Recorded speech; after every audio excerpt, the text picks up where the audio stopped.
do you pace yourself for a festival like this? Poorly. That's how I pace myself. I mostly drink too much and then fight my way through a set and then try to wake up the next morning.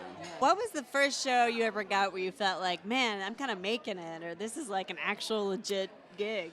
I opened for Ralphie May at ACL Live, Oh, big which time. was like 2,000 people or something. And I remember I made $500. And I was like, well, shit, if I can just make $500 every show I do, I can just quit I can just quit work. I can just do comedy now. Because I thought in my head at some point that, like, oh, now that I've made $500, my fucking benchmark for making shows is just $500 now. Yeah, that's your new And then I level. went back to working for drink tickets and working at bars, because that's not the real life. Do you remember what you spent the $500 on?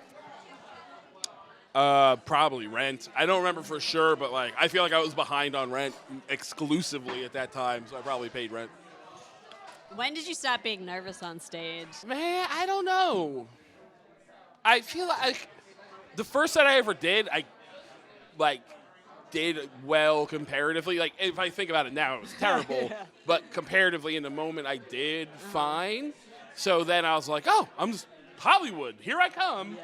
And then I bombed for like 3 months. So like that initial bombing, I think kind of like kicked that nervous out where you're like, if you bomb that much in a row, at some point you're like, whatever, it's fine.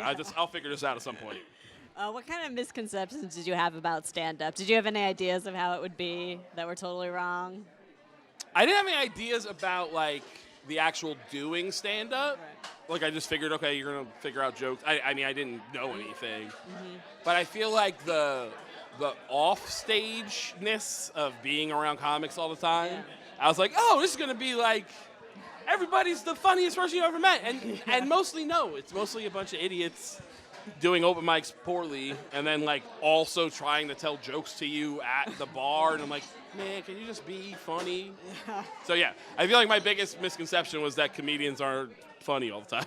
There probably gets to a certain level when Sometimes they're great. No, once you get to a certain point where you're working with real comedians, it's the best thing in the world. Comics are like, you get to be around professionally funny people. But when you're like doing like open mics initially and everyone's terrible, they're also still terrible.